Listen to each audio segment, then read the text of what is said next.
this car using autopilot right now? Full self-drive. Full self-drive. Yeah. Wow. That's so crazy. Right? It's got to work on its mapping a little bit better. Sometimes it doesn't mimic the app that I have into there, so that's why I have to kind of disengage. It's not like a safety disengagement, it's just a better way to go to navigate. So it'll just freely take your control and then reroute. Basically, like if you made it, I'm gonna make it right here. Yeah. It'll just reroute. It'll reroute. Yeah. But if it, say like we're on the surface streets and highways, it's awesome. But like in complicated areas like that, like parking lots, it needs a little bit more work on. Which is not time. Time, but data, right? Yeah. So that's all it takes. It's the least of my concerns, to be honest with you. But safety disengagement wise, I haven't had a lot. Cool. Maybe once a day. But if I drive, all day, yeah, maybe once a day. But I think it's more I get scared a little bit. Like I'm like, oh, I don't think so. But I think it would be able to do it. It just makes me nervous a little bit. Just a little nail biting. Yeah, a little nail biting. Yeah, a little bit sweating. Just holding your breath and not breathing properly. But you'll see how good it is from here to the airport. When I was a kid, they told us we'd have self-driving cars. Same here. In the Now 60s. Now it's coming to fruition now.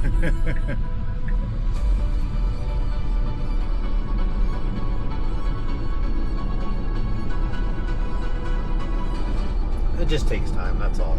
Next is flying cars. I would consider those drones. Right? That's what I would think. I think we'll have passenger drones before long. Passenger drones, and then I think we'll have spaceships too to transport us from long distances. I was reading some article about that last night. Oh. About having a spaceship. I don't know what to call it, a rocket, whatever. Yeah, a rocket. Takes you into space. Yeah. So you can get like to Australia in an hour. Yeah. So imagine like New York to Sydney, which is your longest stretch. Yeah. That's like a day of a flight. Imagine getting there in hours. Yeah. It's horrible. Yeah. Imagine being there in 1 or 2 hours instead. I did imagine it last night because I traveled for my work. Okay. And I was like, oh my God, that'd be awesome. Wouldn't that be awesome? Like, they were talking about a tunnel to go from here to New York to London. That would be like in an hour. I can see. You take the tunnel sometimes between France and the UK. London. Like, so from I think it's Lily. I think it is to go to Lily to across the English Channel is a tunnel. Yeah. So, I could see that. I would hope that they do it here in the States. So it's faster than the ferry because that's basically the other option. Correct. If you're not, way like faster you're on a bus or whatever. Or a train. The train is what you usually take over there. Ferry is another one. But imagine we have tunnels that ride almost like along of our major highways, the 5, the 15, the 10, the 8, right? Imagine having tunnels like that underneath those freeways, except it's an electric vehicle and it's autonomous. And you're going in there 150 plus miles an hour, right? And you can just induction charging. When you're on the ride. Correct. And then you have induction charging, right? So it can keep you... Charges it as you're going. Yeah. That's what I hope that... Technology. It's cool. Right? And the spaceship is another one. And autonomous vehicles, right? So imagine you just, as I said, you take your autonomous vehicle in a tunnel and you go from here to LA. Instead of taking 3 hours, it takes an hour. Yeah. Or you can work in California but live in Arizona and only do an hour and a half, but you're in a tunnel going 150 miles an hour. Right now I'm flying home from work essentially, and it's 4.5 hour, 5 hour flight basically to get to Atlanta, back and forth, But it's like, if I could do that in a half hour, I'm like, God. Oh. Hey honey, I'll be home to take out the trash. Yeah, don't worry, leave the dishes there. I got it. But I think this is where we're heading. It's finally, we're heading in a I think the most technological advance that humans gonna experience in the next 10 years. Oh yeah. With AI just taking over everything.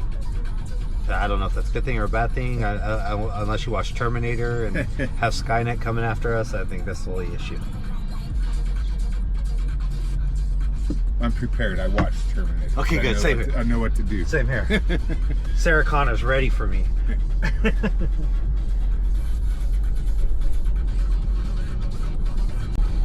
Does it ever fight you when you override its path or whatever? It's just... It's pretty good. You'll see when I there's three ways you can disengage.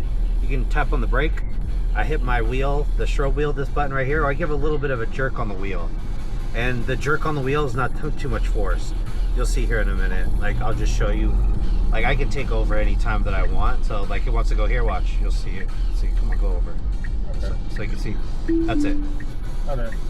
It wasn't that much force that you have to put on it to take over.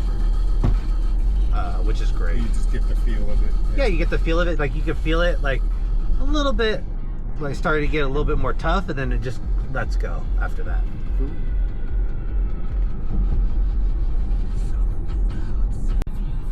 Currently, hardware 4. Currently, HW4 is in Tesla's Model Y's Robotaxi in Austin.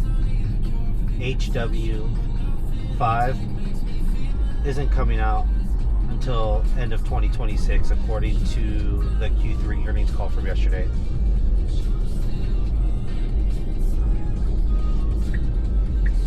Sorry guys, you hear me in the background, just these comments that I'm getting lots of over on TikTok from my Uber passenger rides, and that's what I'm trying to do, is educate them on this autonomous AI robotaxi generational wealth that it could bring you if you do it right. A lot of people are sleeping on it. A couple comments are saying the robotaxi is not going to be successful.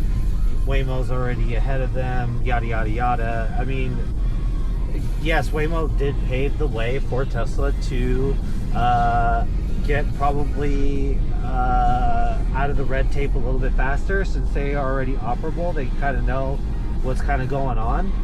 But in the sense of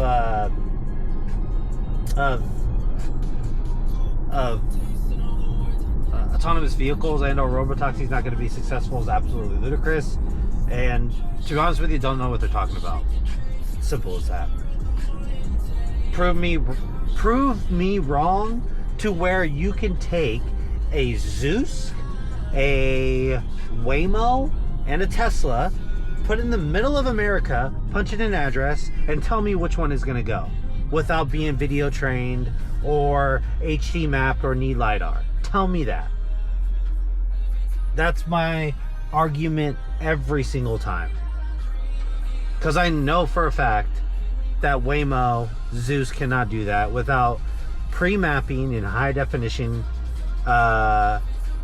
mapping and using LiDAR. LiDAR is definitely not the way to go.